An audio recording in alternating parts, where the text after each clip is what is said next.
So I've now sanded this all off, and it does feel like we are, you know, somewhere on the level of this being nice and seamless. If we look a little bit closer, you could probably see that, you know, there is filler, like a nice big sort of filler hole here where it's filled in. You can see the filler in there, even just at the front, just here. Everywhere looks kind of sort of, you know, pretty much not much filler in there. You know, that's probably just where we've got, you know, this is where we've got our gaps and the filler's gone in there. Now the thing is, the problem is we can't really see what this is going to be like until we like spray it. So nice little tip I like to do is get out some I don't know, cheap black paint, whatever you can find, nice, quick and easy. I do like to just, you know, have loads and loads of 057 black by Vallejo Model Air. I just buy kind of like loads of it because it's, you know, it's a good colour to have, and it's also good for this kind of stuff. Black is a good colour to sort of see what your work's going to look like. So as I say, you know, it is deceiving with all the different colours of filler and the white plastic. We can't really sort of 100% tell how this is going to look. And what you got to sort of remember in modelling is, you know, we put all this together, right? We get the sources section on and all this kind of stuff, and let's just say we've got it all together. We think we've done it right.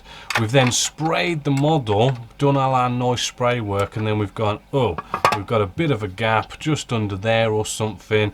And the problem is we've sprayed it, we've spent all that work doing it, we've glued it all together, and then we have problem of also accessibility, you know, to be able to sort of, you know, try and get in here and start sanding all this with the source section on. It just makes things harder, whereas as it is, as just our warp nacelle, we've got purely good access to just sand away and get everything sanded nice and easy. You know, the sanding stick's not bumping off a saucer section or the main hull or something like that. We've got it all nicely accessible. So I do like to whack in a little bit of paint. You could actually also brush paint this if you really sort of want to. But what you can do is plain and simply, we just spray on here, nice quick.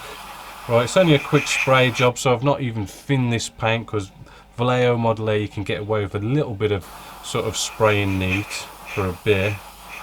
And what happens is we can now see clearly how well our filler has been.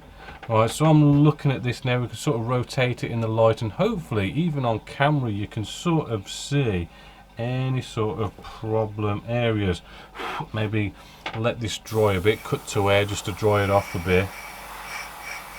But basically what you're seeing now is what you're going to see in the end result. Right, so I'm just drying this off with air, and then what we're going to see is, I can actually already see now, although I was feeling it before and it looked like all our seam lines were all sorted. You can see that very clearly even on camera right there. I can see we have got a bit of a seam line gap, and you can sort of see, you shine it in the light and you can sort of see how it dips in, and that is what we're going to see when this model is done, which is not exactly what we want to see. I can almost see up here as maybe slightly, a slight little blemish just there. That's not too bad, but down here, that is something we're going to definitely see when this model is all done and dusted. So it is good to do that. Also, what you can also do, come along with a nice fine sort of sanding stick just here, and just to give it that last little check and to confirm, what we can do is sand away this black paint. Right, and what's going to happen is it should reveal anything. Right, so I'm just sanding away at this now, and what I'm also seeing is you can just sort of see, hopefully you're going to pick this up on camera, what we can see is the black paint has gone into that little recess just there, and you can see bits of black paint inside there, which is also indicating that, you know, we've got a gap there. The black paint's gone in there. The sanding stick can't sand away what's in that gap, so we've got black paint in there. We've got a gap to deal with. But then there's also this finer stuff just here. We can sort of see sanding stick scratches right here. I don't know if you can pick that up. It is very sort of fine, but you can see the black paint has gone into these fine sanding stick scratches, and you know, it's left the paint there, and when we've sanded it off the surface, we can see these little tiny scuffs, these little scratches. I don't think you are quite picking that up on camera, but trust me, they are there. So what we can do is, with a sanding stick, we can now just, because these are only fine little sanding marks, sanding stick marks, we can just slowly sand away at this, and what should happen is we'll eventually sand away them scratches, and as we sand away them scratches, we'll see this black paint sort of disappear. Right, so if you just slowly keep at that, if there are some after doing a bit of sanding, which I am sort of seeing, you know, a couple of little scratches there. Oh, I wish you could pick that up on camera, but little scratches there. Okay, basically what this all means is we've confirmed that we need to put a bit more work into this. So let's get out the good old fillers again. These are kind of like tiny little scratches, and you know, we've got that little join line there that needs to be made seamless. You know, just get out your fillers again, go through the same procedure, fill it, sand it, and then, you know, spray on some more black paint and just double check it, and that way you just ensure that you're going to get an absolute perfect seam line on everything on your model. So with all our warp nacelles now sort of nice and ready to be glued on, one other thing is we want to be putting this onto a stand, right? There's no landing gear or anything like that with airplane models or anything like that. We do get a stand with this, as you can see.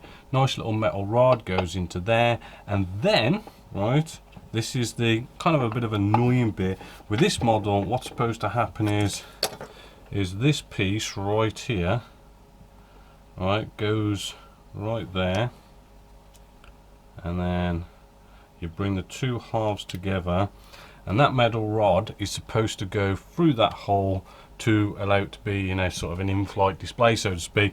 But if you look, that hole is nowhere near big enough to actually fit in there.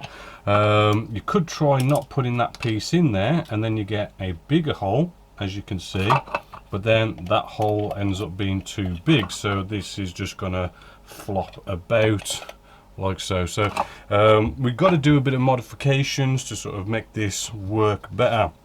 Now it depends what you've got sort of lying around, but Plasticard is, you know, a nice little tool when it comes to doing modifications and stuff. Plasticard is basically the same plastic that these kits or any kits are made out of, which basically means that, you know, doing filling, sanding, scribing, it's all the same. Using the same glues like thin cement, it's going to react the same.